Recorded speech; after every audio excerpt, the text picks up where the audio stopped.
Good morning दोस्तों। दर्शन चौपाल में आपका स्वागत है। 2 दिन के अंदर मैंने यूट्यूब पर कुछ वीडियोस अपलोड की है, जिनमें तरह तरह के मैसेजेस आ रहे हैं। एक तो मैसेज आए हैं कि सर इस विषय पे बात करिए, उस विषय पे बात करिए, या ऐसे इस टॉपिक पर बात करिए। मैं आज जिस टॉपिक पे बात करना चाह रहा हूँ, मैं चाहता हूँ कि समाज का एक ऐसा तबका जहाँ व्यक्ति हर रोज अपने जीवन के बारे में सोचता है, नहीं सोचता है, काम करता है, नहीं करता है। व्यक्ति सुबह उठता है, दिनचर्या के कामों में लगा रहता है, अपने सारे रूटीन वर्क करता है, शाम को फिर सो जाता है, फिर रूटीन वर्क में सुबह उठ के लग जाता है। कारण स्पष्ट नहीं है। व्यक्तिगत तौर पे देखा जाए तो हर व्यक्ति इसी जीवन को जी रहा है, चलता जा रहा है, पता नहीं क्यों चलता जा रहा है। व्यक्ति अपने शारीरिक जीवन में वो सारी चीजें भोग विलास करता है, सुख दुख के साथ रहता है। व्यक्ति चाहता है कि मुझे कभी दुख का आभास ना हो, सुख के साथ चलना चाहिए, सुख ही निरंतर बना रहे। जब तक व्यक्ति का जीवन है, दुख उसकी छाया बन के चलता रहेगा। जब तक व्यक्ति इस संसार में रहेगा, दुख साथ साथ चलेगा। व्यक्ति को अगर मजबूत बनना है, आगे बढ़ना है, तो व्यक्ति पहले अपनी चेतना पे काम करे। अपनी चेतना इतनी मजबूत हो जाए, इतनी मजबूत हो जाए कि व्यक्ति की शारीरिक मानसिक चीजें अपने आप बदलने लगेगी। उसकी पहली चेष्टा उसकी चेतना पे काम करने होनी चाहिए। जितना दूर प्रकृति से जाओगे, शारीरिक और मानसिक रूप से उतने असुरक्षित महसूस करोगे। समाज में रहना है, समाज में चलना है, समाज में उठना है, समाज की क्रियाओं के साथ आवागमन करना है। समाज को बदलना भी तो है। कोई व्यक्ति कहता है कि समाज में एक व्यक्ति महान हो जाता है, दूसरा व्यक्ति महान नहीं बन पाता है। कोई व्यक्ति महान क्यों बनता है?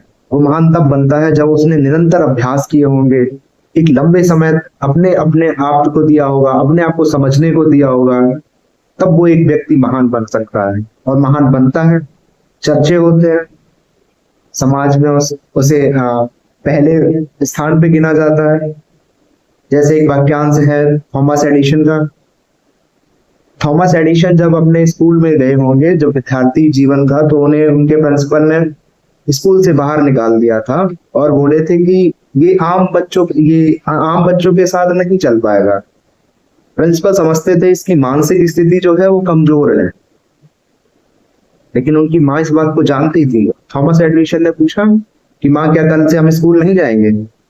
तो माँ ने कह दिया, नहीं बेटा, नहीं जाएंगे। क्यों नहीं जाएंगे? इसका कारण माँ ने बताया कि तुम आम बच्चों की तरह नहीं हो, तुम उनसे भी अच्छे हो। और थॉमस एडिसन साहब ने क्या किया, आप सब जानते हो। तो व्यक्ति महान कब बनता है? जब वो सारी चीजें इतने स्ट्रगल करता है, तब वो महान बन पाता है। खुद को इतना बेहतर बना लो कि आप इतने बेहतर हो जाएं कि आप खुद को हजारों के बीच से अलग पहचाने जाओ। आप अपने बच्चों को भी ऐसी शिक्षा नहीं देते होंगे। बच्चे वही सीखते हैं जैसा घर का माहौल होता है, वातावरण होता है। बच्चे जिस वातावरण में पलते हैं, वो वैसे ही हो जाते हैं। आप अपने जीवन में आपकी दिनचर्या है, बच्चों पर उसी का प्रभाव पड़ता है। आप क्या काम करते हैं, बच्चे वही देख देख के सीखते हैं। टेक्नोलॉजी की दुनिया में या टेक्नोलॉजी के समय में मैं देख रहा हूँ कि बच्चे आजकल ज्यादा से ज्यादा समय मोबाइल पे व्यतीत कर रहे हैं, मोबाइल और लैपटॉप के साथ रह रहे हैं। उनका बचपन छिनता जा रहा है। बचपन में जो चीजें हम सीखते हैं, दोस्त बना के सीखते हैं, बड़े बुजुर्गों के साथ उठकर बैठकर सीखते हैं। वो सब नई आने वाली पीढ़ी से छूटता जा रहा है। ऐसा क्यों? उनके बदलाव का कारण हम सब हैं। यानी जो हमारी पिछली पीढ़ी है वो इस चीज को महसूस करे कि जब भी किसी नए का आह्वान होता है, नई जनरेशन का आह्वान होता है, तो एक परिवर्तन दिखाई देता है। उस परिवर्तन में हमें खुद अपने आप को बदलना होगा। हम खुद जब बदलेंगे तो वहां का समाज बदलेगा, वहां का वातावरण बदलेगा, और जैसा वातावरण वहां का होगा बच्चे भी उसी प्रकार से बड़े होंगे। धीरे धीरे निरंतर एक पीढ़ी गुजर जाती है, दूसरी पीढ़ी फिर जन्म लेती है और एक नया दौर देखने को मिलता है। जैसे कुछ समय पहले हमारे पास टेक्नोलॉजी का जमाना नहीं था और अब टेक्नोलॉजी में हम कुछ हद तक आगे हैं। इसका दुष्प्रभाव भी हमें देखने को मिलता है, इसके अच्छे परिणाम भी देखने को मिलते हैं, लेकिन अच्छे परिणाम के साथ साथ सबसे ज्यादा हमें बुरे परिणामों का सामना करना पड़ रहा है। जैसे बच्चों का जीवन छिनता हुआ दिख रहा है हमें। छोटे बच्चे हैं, उन्हें मोबाइल से ज्यादा एडिक्शन हो चुका है। समाज उसकी तरफ ध्यान ही नहीं दे रहा है। हम चाहते हैं कि जो जो व्यक्ति इस वीडियो को देखें, चौपाल में जितने भी व्यक्ति हैं, उन सबसे हमारी एक ही गुजारिश है कि अपने बच्चों को अभ्यास के तौर पे बचपन में ही, जब वो समझने लायक हो जाए, दूसरी तीसरी कक्षा में, चौथी कक्षा में, तो वो कोशिश कराएं कि समय व्यर्थ ना करें। कि बच्चे हैं तो खेलने चले गए, बच्चे हैं तो टेलीविजन देख रहे हैं, बच्चे हैं तो मोबाइल में टाइम व्यतीत कर रहे हैं। इन सारी चीजों को भली बात नहीं समझा जा सकता है। जो बच्चे हैं उन्हें इस चीज का ज्ञात नहीं है कि हमें क्या करना है। माँ बाप जैसा उन्हें ढालेंगे ढलते रहेंगे, जैसा सीखेंगे, जैसा सिखाएंगे वैसा सीखेंगे। तो माता पिता का, बड़ों का, मैं चाहता हूं कि उनका ये डेली रूटीन होना चाहिए कि बच्चे जब भी खाली समय में बैठे तो उन्हें बताओगे, तुम डायरी लिखना सीखो, अपने दिनचर्या के बारे में लिखो, जितना दूर मोबाइल से रह सके। मोबाइल को भी हालांकि इतना दूर नहीं, टेक्नोलॉजी के जमाने में वो सारी चीजें सीखे और उसके साथ साथ वो अपने व्यक्तिगत जीवन को ज्यादा समय दें, अपने आप को समझें। जब तक अपने आप को नहीं समझेंगे, समाज को समझना नामुमकिन। व्यक्ति वही पिछड़ता है जो अपने आप को नहीं जानता है, और अपने आप को हम तभी समझ सकते हैं जब हम अपनी चेतना पे काम करेंगे। हमारा मन क्या कहता है। हम सबके साथ उठना बैठना पसंद करते हैं, रिश्तेदारों के साथ बातें करना पसंद करते हैं, दोस्तों के साथ गपशप मारना पसंद करते हैं। तो कभी सोचा है कि हम खुद पे कितना टाइम देते हैं? हम खुद अपने आप को कितना समय देते हैं? क्या हमें लगता है कि हमें अपने आप को समय देना चाहिए? जब तक हम अपने आप को समय नहीं देंगे, जब तक हम अपने आप को उस माहौल में नहीं बदलेंगे, शांत रहना नहीं सीखेंगे, अकेलापन महसूस नहीं करेंगे, तब तक समाज में एक अच्छे व्यक्ति नहीं बन सकते हैं। जब हम अकेला महसूस करते हैं, कहीं जा रहे हैं और हम चाहते हैं मुझे एकांत मिलना चाहिए, एकांत में वही व्यक्ति रह सकता है जिसके मन में हजारों सवाल उठ रहे होंगे। मन तो वहां स्थिर होता है लेकिन मन में हजारों बातें होती हैं, तो कैसे अकेलापन हुआ? वो अकेलापन नहीं। आप भीड़ में बैठे हैं, परिवार के साथ बैठे हैं, आपका मन एकाग्रचित है कि हम परिवार से ही बातें कर रहे हैं। लेकिन जब हम अकेले होते हैं तो हम अकेले नहीं होते हैं, उस समय हम हजार बातों से घिरे होते हैं और हम सोचते हैं कि हम अकेले हैं। वही अकेलापन व्यक्ति के सामाजिक जीवन को और निठुर बनाता चला जाता है और समय बीतता चला जाता है, व्यक्ति निठुरता के भाव में जीता रहता है। वही व्यक्ति फिर आगे चल के एक असामान्य जीवन व्यतीत करता है। किसी के रहने ना रहने मात्र से क्या जीवन खत्म हो जाता है? आज का संकट सबसे बड़ा जहां तक देखा जा रहा है कि व्यक्ति यही सोचता है, जब भी कोई युवा पीढ़ी के जो बच्चे हैं वो यही महसूस करते हैं कि मैं अकेला हूँ, मेरे साथ कोई नहीं है। अकेले को पालना सीखो। जब तुम अकेले होगे तो सिर्फ तुम अपनी बात को सुनोगे, अपने को समझोगे।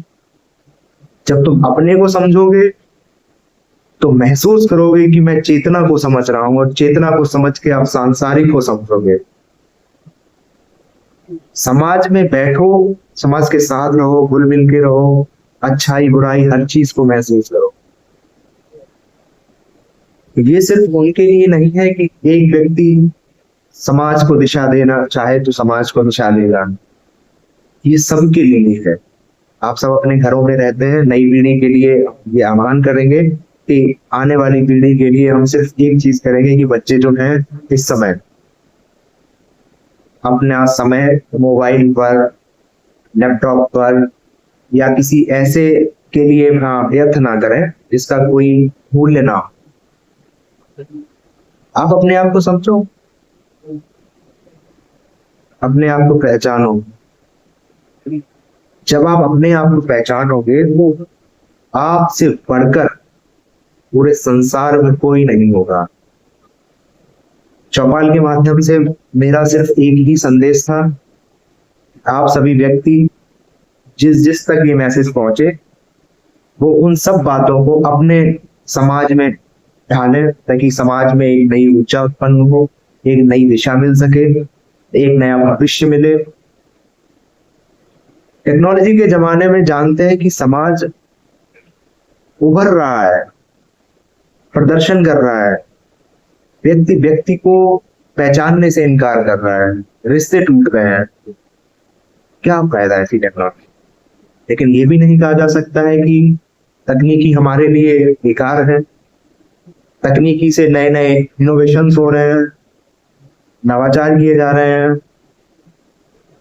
जितना ही हम टेक्नोलॉजी में बढ़ते जा रहे हैं उतना ही हम अशुद्ध होते जा रहे हैं, चाहे वो पर्यावरण को लेके हो, चाहे वो ध्वनि प्रदूषण को लेके हो। पर्यावरण में बहुत सारी चीजें हो गई है।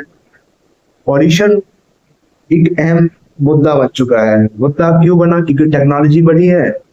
टेक्नोलॉजी में हमने सारी चीजें महसूस की हैं, देखा है, समझा है, और उस पर काम ना करके हम दिशा को बदल चुके हैं।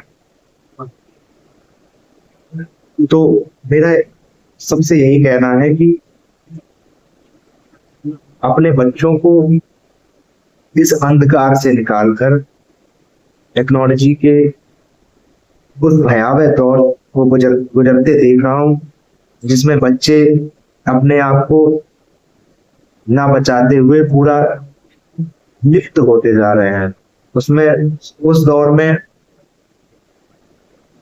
क्या स्थिति रहेगी पता नहीं। इसलिए मैं चाहता हूं कि अपनी दिनचर्या में एक परिवर्तन लाया जाए कि प्रत्येक बच्चा थोड़ा सा समय देके एक डायरी लिखे, अपने दिन का अवलोकन करें कि मेरे द्वारा आज क्या क्या काम किया गया है। ठीक है, मेरा संदेश जहां तक पहुंचे इसको आगे से आगे बढ़ाएं। हम चौपाल में एक बार सबका फिर स्वागत है। अपने मैसेज के जरिए हमसे अपनी सूचनाएं, नए टॉपिक पर बात या किसी ऐसे विषय में चर्चा जो आपको लगता है कि समाज को नई दिशा दे सकता है। काम सिर्फ इतना ही है कि आप आगे बढ़ोगे, एक कदम बढ़ाएंगे, दूसरा एक कदम बढ़ाएगा, तीसरा एक कदम बढ़ाएगा, और ऐसे चलते चलते हम समाज को एक नई दिशा दे सकते हैं। समाज को बदलने का मतलब सिर्फ इतना है कि पहले अपने आप को बदलो, समाज खुद ब खुद बदलता रहेगा। धन्यवाद। आप सभी का एक बार फिर स्वागत है। नमस्कार।